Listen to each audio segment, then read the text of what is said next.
भूदत्ते नाभिगता, भूदत्ताने जाणलेले हे 7 तत्वच सम्यक दर्शन आहे. म्हणून सामान्य स्वतःवर श्रद्धा आणि सम्यक दर्शन म्हटलं जाते.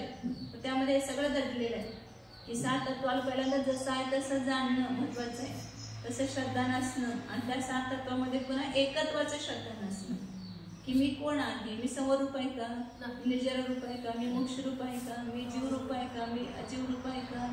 ह्या 7 तत्वापासून भिन्न, परंतु ह्या 7 तत्वामध्येच, ह्या 7 तत्वाच्या बाहेर पण नाही, पण ह्या 7 तत्वामध्येच जो व्यापून एक अनादि अनंत शुद्ध पारिणामिक भावरूप आहे तो मी जीव आहे हे जाणलं तर तिथं सम्यक दर्शनाची प्राप्ती होते. वाचत ते या 7 तत्वांचे यथार्थ श्रद्धा म्हणजे काय? चैतन्य हे जीवाचे स्वरूप आहे. कर्म धनधान्यादी परिग्रह पुद्गलमय आहे. ते पुद्गल दिसायला पाहिजे आपल्याला. घर बघितलं की काय आहे, पुद्गलमय, माझं नाही. दुसरे काय पण सोनं चांदी नाणं पैसे बघितले, माझे पैसे लगेच काढते. माझे पैसे कोणी घेतले, 100 रुपये गेलं तर काय करणार आम्ही? माझे पैसे काय करायचं नाही, माझे नव्हतेच ते म्हणायचं नसतं. नाही किती आपुलता होत्या, किती आपुलता करतो आपण. मग त्याच्यात त्याला आजीव बघतोय का आपण? त्या पैशाला आजीव बघतो का? नाही, माझे पैसे असं बघतोय. माझ्या पाकिटात आहेत ते माझे पैसे. व्यवहार चालण्यासाठी तुम्ही तुमचे म्हणा, परंतु त्यात ममत्व असायला नको, हे माझं असं वाटायला नको. हे तर व्यवहार चालण्यासाठी आपण घेतलेलं आहे. ह्याच्यात काय आपलं प्राण आहे का त्याच्यात? आम्ही प्राण समजून बसलोय त्या धनाला. सगळं काय आहे हे मिथ्या श्रद्धा. म्हणून काय सांगितलं, धनधान्याचे परिग्रह पुद्गलमय आहेत. पुद्गल व धर्माधिक 5 अजीव द्रव्ये अचेतन आहे. आत्मा त्यापासून सदैव भिन्न समजावा. त्यांच्या चोरी झालेलं असतं की नाही, जन्मभर आम्ही एवढ्या कष्टाने मिळवलेलं होतं, सगळं वेळ जोडून जोडून केलं, सगळं चोरीला केलं, मग सगळं ते पूर्ण आयुष्यभर आत्मरोध करत असतं. कारण ते आजीव तत्वालाच आपण आपलं समजलो ना, त्याला आजीव रूपच जाणलं नाही. आत्म्याच्या राग द्वेष मोह परिणामामुळे कर्माचा आश्रव होतो. जीव प्रदेशामध्ये कर्म परमाणूचा बंध होतो. म्हणून राग द्वेष मोह हे कर्माचे येण्याचे वास्तविक कारण आहे. ते आश्रव तत्व असून हेय आहे. रागादी विकारांची तन्मयता हाच बंध व हे संसाराचे कारण आहे. भले आपण सोडू शकलो नाही राग, परंतु त्याला समजायला काय पाहिजे की हे बंधाचे कारण हे आहे असं वाटायला पाहिजे अंतरात. म्हणून बंध ही हे आहे. मोक्ष ही आत्म्याची शुद्ध कर्मरहित सुखमय अवस्था आहे. ती अनंत काळ टिकणारी आहे, म्हणून उपादेय आहे. त्याचे कारण संवर व निर्जरा असल्यामुळे ते उपादेय आहे. अशी दृढ प्रतीती हे यथार्थ श्रद्धा अर्थात सम्यक दर्शन होय. 7 तत्वासंबंधी हे अंतरंगामध्ये असं श्रद्धा व्हायला पाहिजे. नशिकता सुद्धा आपण करू शकतो. काय काय करायचंय? पैसे माझे नाही, ते दिसायला पाहिजे आपल्याला. घर इथं कोणाचं आहे? ते घर तुमचंच आहे की नाही? पिंगलमध्ये कोणाचं घर आहे?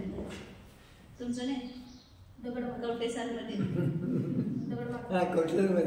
मोहाचं असं की एक मोहाचा क्षय, मोक्षाचा असे दुसरे अर्थ होतो. मोक्ष म्हणजे मोहाचा क्षय. मोक्ष म्हणजे सगळ्याच कर्माचा क्षय, फक्त मोहाचं नाही, सगळ्या कर्माचा क्षय. कृष्ण कर्म विप्र मोक्ष. मोक्षाची व्याख्या काय? संपूर्ण कर्मांचा विप्र मोक्ष होणं, तोच मोक्ष आहे. एक मोह सुटल्यामुळे मोक्ष होणार नाही, त्याचे सगळे सुटायला पाहिजे.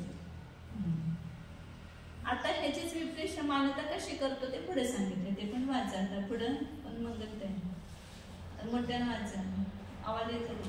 संसारात असलेली जीवाची सातत्याची मान्यता कशी असते? म्हणजे हे असं करायला पाहिजे खरं, परंतु हा करतो कशी, कोणती मान्यता कशी करतो? जे आपल्या अज्ञानातलं आपल्याला लक्षात यायला पाहिजे की पूर्वी माझी अशी मान्यता होती. तो ज्ञानी असा विचार करतो ना की पूर्वी मी किती मूर्खासारखं वागलो. ते एक दृष्टांत देतात ह्याच्यामध्ये आलाय समाधी शतकमध्ये. समाधी शतकमध्ये दृष्टांत की 10 रुपयाला मनुष्य रात्री आणि तो झाडाला काय करतो समजतो, पुरुषच मानतो आणि त्या पुरुषाबरोबर काय करतो, त्या झाडाबरोबर पुरुषासारखी चेष्टा करतो.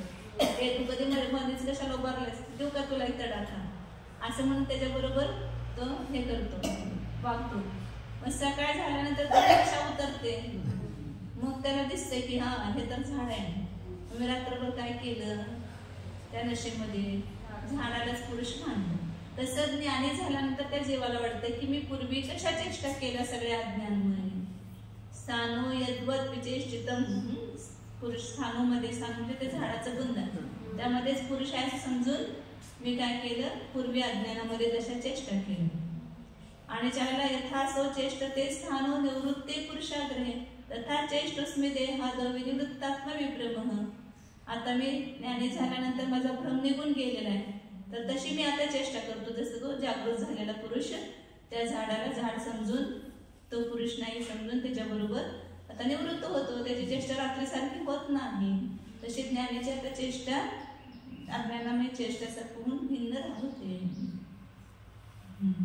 अज्ञानी शरीर इंद्रियाच्या ज्ञान व इंद्रिय सापेक्ष सुख याला आत्मस्वरूप समजून जीव व अजीव दोघोचेही स्वरूप विपरीत मानतो. चैतन्यातील व जडत्वातील भेदाचे त्यास ज्ञान नसते. आता आम्ही सुद्धा समजा कोण जर वारल्यानंतर भेटायला जायचं अगोदर, मग ते ज्ञानी जीव असतं तर काय नाही, शांत करणं मन राहून त्यांचं असं झालं हे झालं. म्हणजे उमाटे गुरुजी म्हणून ते वर्ध्याला, त्यांचा मुलगा 32 वर्षाचा होता आणि असं दुधाचं काहीतरी ते व्यापार हे करत होता.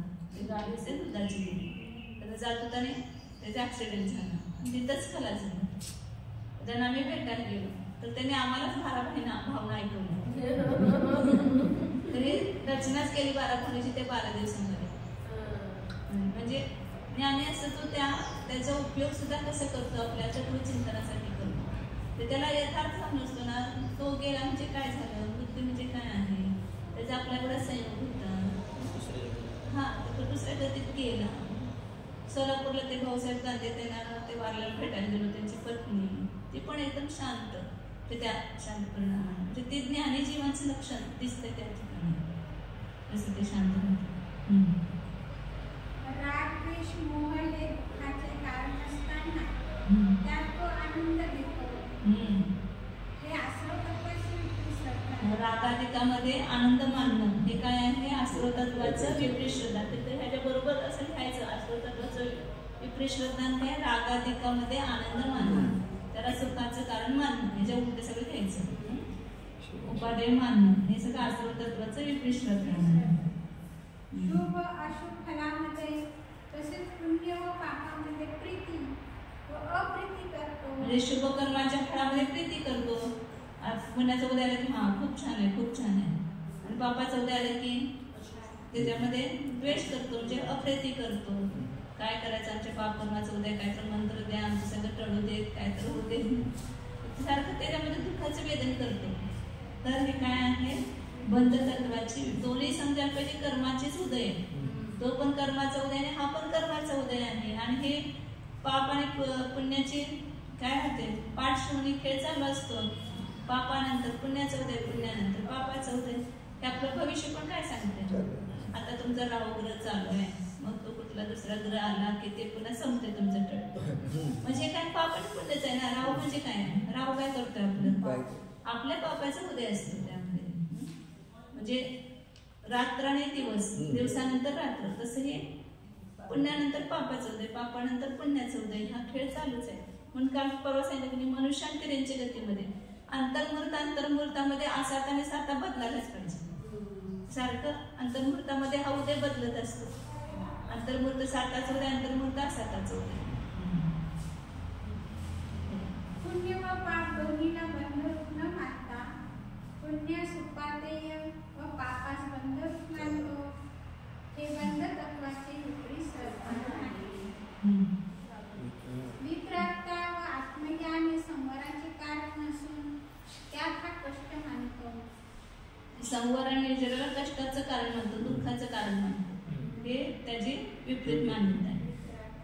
शुभ परिणामास मंद कशा संवराचे कारण मानणे. शुभाला संवराचं कारण मानणं ही सुद्धा काय आहे, संवर तत्वाची विपरीत मान्यता आहे. वास्तविक शुभभाव हा बंधाला कारण आहे. हा उपचारानं त्याला मोक्षाला परंपरेनं कारण मानलं जाते, शास्त्रात पण लिहिलेलं आहे. परंतु साक्षात ते कशाचं कारण आहे, पुण्यबंधाचंच कारण आहे. हे संवर तत्वाची विपरीत श्रद्धा आहे. केवळ बाह्य उपवास आदी तपाला निर्जरा तत्वाची कारणे मानतो, परंतु इच्छेचा निरोध हा तपाचा गाभा लक्षात घेत नाही. निर्जरा कशाला म्हणतो, उपवास केले की निर्जरा होते म्हणून उपवास करतो. परंतु ते उपवास करून काय करायचं, इच्छेला रोकायला पाहिजे. ते तप करत नाही, इच्छा निरोध हे निर्जरा तत्वाची विपरीत श्रद्धा आहे. रोके न चाह निज शक्ती खोय. तत्शरालामध्ये निर्जरा तत्वाची विपरीत श्रद्धा सांगितलं. रोके न चाह म्हणजे इच्छेला रोकत नाही आणि निज शक्ती को आपली शक्तीला बोलतो नाही, मला काय होत नाही. आता उपवास करायची शक्ती असते तरी सुद्धा लपून काय करतो की मला होत नाही, म्हणजे त्या इच्छेला रोकतच नाही. संसार सुखाची येथे परिसीमा असते, त्याला स्वर्गात विकास हा मोक्ष मानतो. हे मोक्ष तत्वाची विपरीत श्रद्धा नाही. अशा प्रकारे त्याला 7 प्रकारची विपरीत श्रद्धा नसते. मोक्ष म्हणजे कुठं ती निरकुल अवस्था जाणतच नाही. पुष्कळ लोकांना वैकुंठाला असेल तर मोक्ष म्हणतात. वैकुंठ म्हणजे काय, स्वर्गच आहे आणि ते स्वर्गालाच मोक्ष म्हणतात. म्हणजे स्वर्गात तसलं सुख असायलाच वाटते, तसलं संसाराचं सुख आहे ना, तसलंच मोक्षामध्ये सुख आहे असं वाटते. परंतु ते मोक्ष तत्व कसं आहे, निराकुल सुख स्वरूप आहे. असं 7 तत्वांचं आता तुम्ही घेऊन काढायचं वहीमध्ये, उद्या घेऊन आणायचं. काय 7 तत्वांचं विपरीत श्रद्धा, मी यथार्थ श्रद्धा लिहिले, त्याच्या उलट श्रद्धा काय ते घेऊन आणायचं. मला गृहपाठ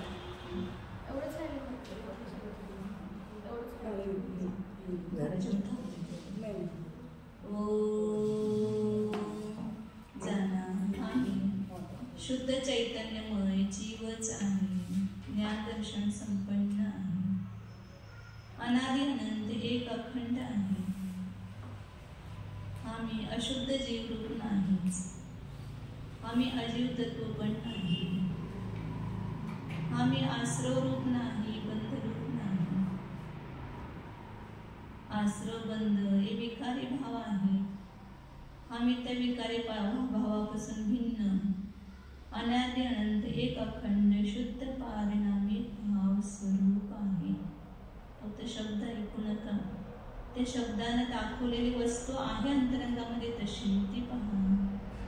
त्या आपल्या निज चैतन्य तत्वाला स्पर्श करा. संवर निर्जरा हे पर्याय तत्व आहे.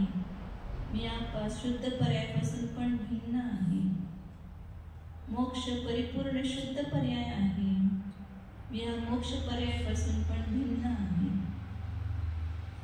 मी अनादि मुक्त आहे. सदा ज्ञायक स्वरूपो एकत्व विभक्त स्वरूपो शुद्धो